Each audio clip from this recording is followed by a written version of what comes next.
ഇന്ന് ഞാൻ ചെയ്ത് കാണിക്കാൻ പോകുന്നത് മാങ്ങാപ്പിക്കിളാണ്. നമ്മൾക്കെല്ലാം അറിയാം. നമ്മളൊക്കെ ഉണ്ടാക്കുന്ന മാങ്ങാപ്പിക്കിളാണ്. ഇതിപ്പം നൊയമ്പ് സീസണല്ലേ. ഇനി ദുഃഖ വെള്ളിയാഴ്ചയൊക്കെ വരുവാണല്ലോ, ഗുഡ് ഫ്രൈഡേ.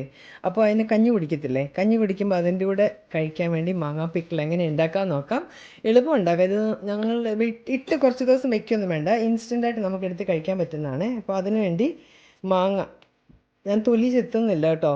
ഞങ്ങളുടെയൊക്കെ വീട്ടിലേ പണ്ട് മാങ്ങയുടെ കരിന്തൊലി ചെത്തിക്കളയണമെന്ന് പറയും. കരിന്തൊലി ചെത്തിയിട്ട് പിന്നെ ഉപ്പൊക്കെ ഇട്ട് ഒരു ദിവസം വെച്ച് നെക്സ്റ്റ് ഡേയിലാണ് ഉണ്ടാക്കുന്നത്. ഇതിപ്പോൾ അങ്ങനെയൊന്നും അല്ലേ. ഇതിപ്പം നമുക്ക് പുളി എടുത്തിട്ട് അങ്ങനെ ചെയ്യാം.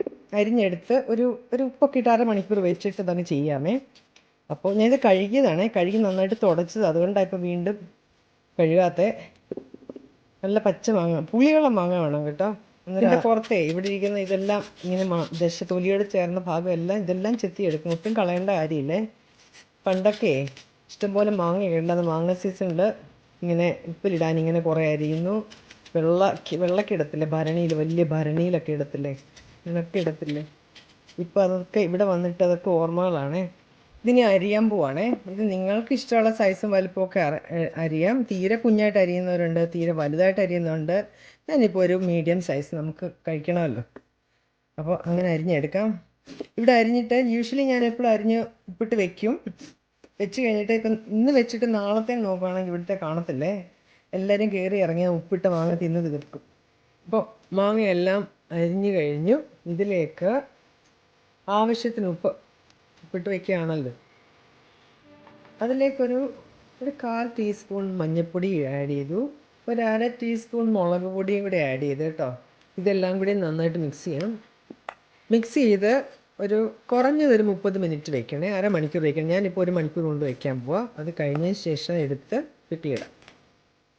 അപ്പോൾ ആ സമയമുണ്ട് ഇതിന് വേണ്ട ബാക്കി സാധനങ്ങളെല്ലാം, ബാക്കി ഇൻഗ്രീഡിയൻസ് എല്ലാം റെഡിയാക്കാം. ഒരു പാത്രം അടുപ്പിൽ വെച്ച് ചൂടാകുന്നുണ്ടായിരുന്നു. ഇത് ചട്ടി ഉണ്ടല്ലോ, ഞാൻ ഇതിൻ്റെ മുമ്പ് ഈ പാത്രത്തെ പറ്റി പറഞ്ഞിട്ടുണ്ട്. നമ്മുടെ മീൻ വെക്കുന്ന മൺചട്ടി അത് തന്നെയാണിത്, പക്ഷേ ഇത് ട്രിൽ ചെയ്തതാണ്. ഇത് മൺചട്ടിയുടെ സെയിം യൂസാണ്, എല്ലാ ഉപയോഗം ഇതിൽ ചെയ്യാൻ പറ്റും. അപ്പോൾ ഇതിൻ്റെ അകത്താണ് ഉണ്ടാക്കുന്നത്. ആദ്യം 1 ടീസ്പൂൺ കടുക്, 1/2 ടീസ്പൂൺ ഉലുവ, 1/4 ടീസ്പൂൺ ജീരകം. ഇത് മൂന്നും കൂടെ പൊരിച്ചെടുക്കാം. പൊരിച്ചല്ല, ഒന്ന് ചൂടാക്കി എടുക്കാമേ. കടുകൊക്കെ ഇപ്പോൾ പൊട്ടുന്നുണ്ട്. കേൾക്കാതിരിക്കും ശബ്ദം, പൊട്ടിത്തെറിച്ച് പുറത്തേക്കും പോകുന്നുണ്ട്. അപ്പോൾ ഇത് മൊത്തം പൊട്ടിക്കഴിയുമ്പോൾ ഓഫ് ചെയ്യാം. നല്ല കടുകിൻ്റെ മണവും വരുന്നുണ്ട്. ഞാൻ തീ ഓഫ് ചെയ്യുവാണ്. ഇപ്പോൾ ചട്ടിയാണെങ്കിൽ നല്ല ചൂടായിട്ട് കിടക്കും ഓഫ് ചെയ്താലും. അപ്പോൾ ഓഫ് ചെയ്തു, അതിലിരുന്നോളൂ. ഇത് ഇനി നന്നായിട്ട് പൊടിച്ചുകൊണ്ട് വരാമേ. ഒരുപാടങ്ങ് പൗഡർ ആക്കണ്ട, ഒരു തരി എന്നാൽ നല്ലൊരു പൊടിയും വേണം. വീണ്ടും ആ സെയിം പാത്രം തന്നെ ചൂടാക്കി ഇതിലേക്ക് എണ്ണ ഒഴിക്കാം. വെളുത്തുള്ളി ഇഞ്ചിയൊക്കെ വഴറ്റിയെടുക്കാൻ വേണ്ടി. അപ്പോൾ ജിഞ്ചിലി ഓയിൽ അല്ലെങ്കിൽ നല്ലെണ്ണ തന്നെയാണ് നല്ലത് പിക്കിളിടാൻ വേണ്ടി. പക്ഷേ ഈ ഉണ്ടാക്കുന്ന പിക്കിള് ഒരാഴ്ച പോലും ഇരിക്കത്തില്ല, പെട്ടെന്ന് എടുക്കാൻ വേണ്ടിയാണത്. അതുകൊണ്ട് എന്തെങ്കിലും ന്യൂട്രൽ ഓയിൽ നിങ്ങൾക്ക് ഒഴിക്കാം. ഞാനിപ്പം വെജിറ്റബിൾ ഓയിൽ തന്നെ ഒഴിക്കുക. പക്ഷേ ഓർത്തോണം, നമ്മുടെ നല്ലെണ്ണ തന്നെയാണ് നല്ലത്. നിങ്ങൾക്ക് വെളിച്ചെണ്ണ വേണമെങ്കിൽ ഒഴിക്കാം. ഞാനപ്പോൾ ഇതിപ്പം വെജിറ്റബിൾ ഓയിലാണ് ഒഴിച്ചത്.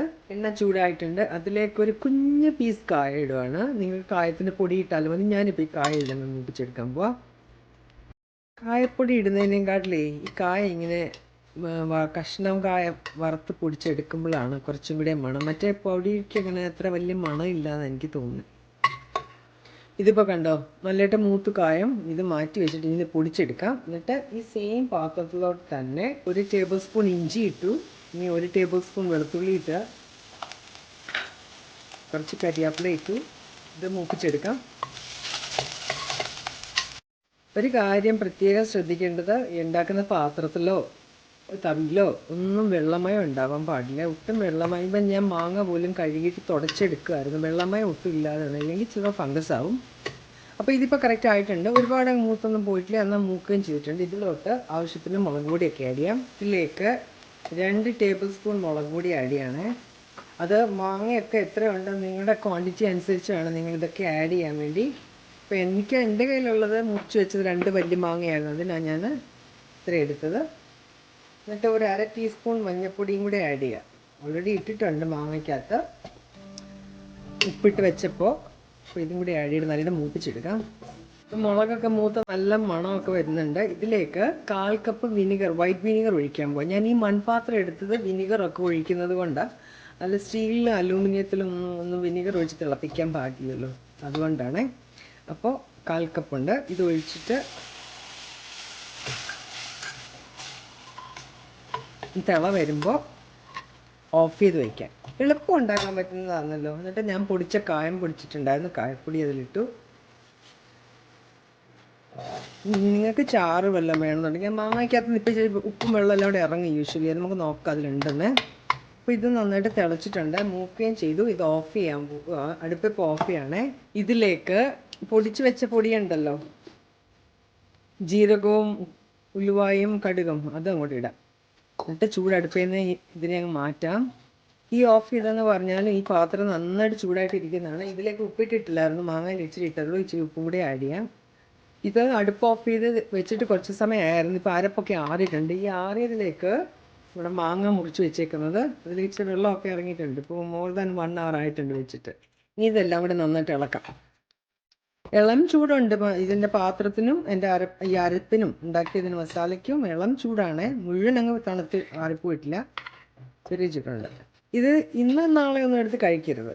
ഒരു 3 ദിവസം കഴിഞ്ഞിട്ട് എടുത്ത് കഴിക്കണം, അല്ലെങ്കിൽ 4 ദിവസം കഴിയുമ്പോൾ എടുക്കണം. അപ്പോഴത്തേന് ഇതിലേക്ക് ഈ മാങ്ങയുടെ പീസസിലെല്ലാം അരപ്പൊക്കെ നന്നായിട്ട് പിടിച്ചിട്ട് നല്ല ടേസ്റ്റ് ആയിരിക്കുമല്ലോ. അറിയാമല്ലോ, മാങ്ങാപ്പിക്കളുടെ കാര്യം പറയുമ്പോൾ തന്നെ നമുക്ക് ഓർക്കുമ്പോൾ തന്നെ വായിലോട്ട് വെള്ളം വരും. ഇതിൽ പുളി കുറവാണ് കുറച്ച്, അപ്പോൾ അതുകൊണ്ട് ഞാൻ ഒരു 1/2 കപ്പ് വിനിഗറും കൂടി ഒഴിക്കുകയാണ്. തിളപ്പിച്ചാറിച്ചതാണ്, ഞാൻ എൻ്റെ അടുപ്പിലൊന്ന് തിളപ്പിച്ചായിരുന്നു വിനിഗർ. അത് 1/2 കപ്പും കൂടി ഒഴിച്ചു, 1/4 കപ്പും കൂടി ഒഴിച്ചു. വീണ്ടും ഇതെല്ലാം കൂടെ നല്ല മിക്സ് ചെയ്യാം. അങ്ങനെ മാങ്ങാപ്പിക്കിൾ റെഡി ആയിട്ടുണ്ട്. ഇത് 3-4 ദിവസം, ഞാൻ പറഞ്ഞ പോലെ 3 ദിവസം കഴിഞ്ഞിട്ട് എടുക്കാവുള്ളൂ. കഞ്ഞിയുടെ കൂടി കുടിച്ച് നോക്കണം. അപ്പോൾ ഇത് മാറ്റി അവിടെ വയ്ക്കാമേ. കഞ്ഞിയുടെ കൂടെ ദുഃഖവെള്ളിയാഴ്ച കഴിക്കാൻ കഞ്ഞിയുടെ കൂടെ കടുമാങ്ങ മാത്രം പോരല്ലോ, ഇതിൻ്റെ പയർ വേണമല്ലോ. അപ്പോൾ പയർ ഞാൻ ഇന്നലെ കുതിർത്തിട്ടിരുന്നതാണ് രാത്രിയിൽ. അത് കഴുകി വാരി കുക്കറി വേവിക്കാൻ പോവാം. നിങ്ങൾക്ക് കുക്കറി വേവിക്കാം, അടുപ്പിൽ ചുമ്മാ വേവിക്കാം, ഇല്ല സ്ലോ കുക്കറി വേവിക്കാം, ഇൻസ്റ്റാ പോട്ടിൽ വേവിക്കാം, എങ്ങനെ വേണേലും വേവിച്ചെടുക്കാം. വേവിക്കാന്നേ ഉള്ളൂ. ഈ കുക്കറൊക്കെ കണ്ടുപിടിച്ചവനെ സമ്മതിക്കണം, ഇല്ലെങ്കിൽ നമ്മൾ എന്തോ ചെയ്തത്, എത്ര സമയം കുക്കിങ്ങിന് വേണ്ടി പോയേനെ അല്ലേ. ഇത് 1 കപ്പ് പയർ കുതിരുന്നതിന് മുമ്പ് 1 കപ്പ് പയറിട്ട് കുതിർത്തെടുത്താണ്. അതിലേക്ക് 1 കപ്പ് വെള്ളം ഒഴിച്ചു, കുറച്ച് സോൾട്ട് ആഡ് ചെയ്തു. ഇവിടെ 1/2 ടീസ്പൂൺ മഞ്ഞൾപ്പൊടിയും കൂടി ആഡ് ചെയ്തു. ഇതെല്ലാം ഇതിട്ട് വേവിച്ചെടുക്കാം. ഞാൻ കുക്കറിൽ യൂഷ്വലി ഒരു സ്റ്റീം വരുമ്പോൾ ഓഫ് ചെയ്യുമ്പോൾ, ഇല്ലെങ്കിൽ ഇത് വെന്തിട്ട് നമ്മൾ പരിപ്പ് കറി ഉണ്ടാക്കാൻ പാകത്തിനായി പോകും. ഒറ്റ സ്റ്റീം മതി. ചെറുപയറപ്പം വേവിച്ച് വെച്ചിട്ടുണ്ടായിരുന്നല്ലോ, കുക്കറിൽ ഒരു സ്റ്റീം ഇട്ട് വേവിച്ചത് മാറ്റി വെച്ചിട്ടുണ്ട്. അപ്പോൾ അതിനുള്ള അരപ്പുണ്ടാക്കാം. അതിന് വേണ്ടി ഞാൻ പച്ചമുളകാണ് ഇടുന്നത്. ചുവന്ന മുളക് പച്ചമുളക് ഇടുന്നവരും ഉണ്ട്. ഇത് പച്ചമുളക് ഇട്ടൊന്ന് ട്രൈ ചെയ്ത് നോക്കൂ, ഇത് നല്ലതാണ് പച്ചമുളക് ഇട്ടിട്ട് നോക്കുന്നത്. അത് ഏരിയ ആവശ്യത്തിനാണ്. ഞാനിപ്പോൾ 4 എടുത്തിട്ടുണ്ട്. 1 ടീസ്പൂൺ വെളുത്തുള്ളി, ഒരു 1/4 ടീസ്പൂൺ മഞ്ഞൾപ്പൊടി, 1/4 ടീസ്പൂൺ ജീരകം, ചെറിയ ജീരകം ഉണ്ടല്ലോ, ആ ജീരകമാണ്. ഇതിലേക്ക് 1/2 കപ്പ് തേങ്ങ തിരിഞ്ഞത്. ഇച്ചിരി തേങ്ങ കൂടിപ്പോയതുകൊണ്ട് കുഴപ്പമൊന്നുമില്ല കേട്ടോ. ഒരു കുഞ്ഞ് സവാള, ചെറിയൊരു സവാള, അത് അരിഞ്ഞതും കൂടി, അതെല്ലാം കൂടി ചതയ്ക്കാൻ പോവാണ്. ചൂടായി കിടക്കുന്ന പാത്രത്തിലോട്ട് വെളിച്ചെണ്ണ ആഡ് ചെയ്യാണ്. വെളിച്ചെണ്ണ കണ്ട കട്ടിയായിട്ടിരിക്കുന്നത്, ഒരു 2 ടേബിൾ സ്പൂൺ വെളിച്ചെണ്ണയുണ്ട്. അപ്പോൾ വെളിച്ചെണ്ണ ചൂടായിട്ടുണ്ട്. അതിലേക്ക് 1 ടീസ്പൂൺ കടുകൊക്കെ പൊട്ടിക്കഴിഞ്ഞിട്ടുണ്ട്. ഇതിലോട്ട് ഒരു കുഞ്ഞുള്ളി അരിഞ്ഞത്, കുറച്ച് കരിവേപ്പില, 2 ചുവന്ന മുളക് മുറിച്ചിട്ടേക്കാണ്. ഉള്ളിയൊക്കെ ഇപ്പം മൂത്തിട്ടുണ്ട്. ഇതിലോട്ട് ഒരു 1/2 ടീസ്പൂൺ മുളക് പൊടി, ഇതിലോട്ട് വേവിച്ച് വെച്ചിരിക്കുന്ന ചെറുപയർ, ഇതിൻ്റെ നടുക്കോട്ടേ നമ്മൾ അരച്ച് വെച്ചേക്കുന്ന അരപ്പിട്ട് കൊടുക്കാം. ഇത് പേസ്റ്റൊന്നും ആക്കിയില്ല, ചതച്ചെടുത്തിട്ടുള്ളൂ. അറിയാമല്ലോ, എല്ലാവർക്കും അറിയാവുന്ന കാര്യങ്ങളാണ് ഇതൊക്കെ. എന്നിട്ട് ഇതങ്ങനെ പൊത്തി വെക്കുക, ഇതിൻ്റെ പുറത്തോട്ടിട്ട് അവിടെ 5 മിനിറ്റ് ഇരിക്കട്ടെ. അരപ്പ് വേവണമല്ലോ. അപ്പോൾ 5 മിനിറ്റ് ആയി ഇത് വെച്ചിട്ട്, അരപ്പ് വേവാൻ വെച്ചിട്ട്. ഓൾറെഡി നല്ലതായിട്ട് വെന്തമായിരുന്നു, വെള്ളവും വേണ്ടി വന്നില്ല. വെള്ളമൊക്കെ പറ്റി അരപ്പുമൊക്കെ പിടിച്ച്. പയറുതോരനും മാങ്ങാപ്പിക്കിളും പപ്പടം ഒക്കെ ഉണ്ടെങ്കിലേ നമ്മൾ കഞ്ഞിയൊക്കെ അറിയാതെ കുടിച്ചു. ഉപ്പൊക്കെ ആവശ്യത്തിന് ഇട്ടോണം. അപ്പോൾ തോരനും റെഡിയായി. ഇതെല്ലാം ഇളക്കി റെഡിയാക്കി തീ കുറച്ച് വെച്ചിരിക്കുക. ഇതിലേക്കൊരു 1/2 ടേബിൾ സ്പൂൺ വെളിച്ചെണ്ണയും കൂടി ഒഴിക്കാം. വെളിച്ചെണ്ണ ഒരു ഫ്ലേവർ നല്ലതാണ്. നിങ്ങൾക്ക് വേണമെങ്കിൽ വെളിച്ചെണ്ണ ഒഴിച്ചാൽ മതി കേട്ടോ, ഓപ്ഷനാണ്. പക്ഷേ അതിൻ്റെ ഒരു ഫ്ലേവർ, അതിൻ്റെ ഒരു ടേസ്റ്റ് നല്ലതാണ്. വെളിച്ചെണ്ണ ഹെൽത്തിയുമാണ്. കഞ്ഞി തിളയ്ക്കുന്നുണ്ട്. കഞ്ഞി ഉണ്ടാക്കുമ്പോൾ എപ്പോഴും നമ്മൾ തവി ഉപയോഗിച്ച് ഇളക്കത്തില്ലേ, നമ്മളുടെ കഞ്ഞി ചോറ് ഒരിടത്തും വെള്ളം ഒരിടത്തുമായിട്ട് കിടക്കും. യാതൊരു പരസ്പര ബന്ധം ഇല്ലാത്ത പോലെയാണ് കിടക്കുന്നത്. അങ്ങനെയല്ല, നമ്മൾ ഇതുണ്ടല്ലോ വിസ്ക് വെച്ച് കറി ഇളക്കുന്നതിന് പകരം വിസ്ക് വെച്ച് വെന്ത് കഴിയുമ്പോൾ ഇങ്ങനെ ഇളക്കാമെങ്കിൽ അതെല്ലാവരും എല്ലായിടത്തോട്ടും ചേർന്നിരിക്കും. ഒന്നൊന്ന് ഉടഞ്ഞ് കിട്ടുമ്പോൾ അതിന് കുറച്ചും കൂടി ടേസ്റ്റാണ്. ചുമ്മാ ചോറ് വേറെയും വെള്ളം വേറെയും കുടിക്കുന്ന ഒരു ഫീൽ ഉണ്ടാകത്തില്ല. ഇത് കുറച്ചും കൂടി ടേസ്റ്റ് ഇങ്ങനെ ചെയ്യുമ്പോൾ. കഞ്ഞി റെഡിയായി, അതിനുള്ള ബാക്കി സൈഡും ഒക്കെ ശരിയായി കഴിക്കാം. ഇതിപ്പം നോയമ്പ് നോക്കുന്ന നോമ്പല്ലേ, നോയമ്പ് വീട്ടിൽ വൈകുന്നേരങ്ങളിൽ കഞ്ഞി. അതിലൂടെ കുറച്ച് മാങ്ങാ പിക്കിളും കൂടി ഇടാം. അന്നുണ്ടാക്കിയ പിക്കിളാണെന്ന് അറിയാമല്ലോ. നമ്മുടെ പയർതോരൻ, എപ്പോഴും കഞ്ഞി കുറച്ചും പയർതോരൻ കൂടുതലാണ് കഴിക്കണ്ട കേട്ടോ, പ്രോട്ടീൻ. അതിൻ്റെ കൂടെ ഒരു പപ്പടും. കാണുമ്പോൾ തന്നെ കുടിക്കാൻ തോന്നില്ലേ? ഇപ്പൊക്കെ നിങ്ങളുടെ ആവശ്യത്തിൽ നോക്കിക്കോണേ.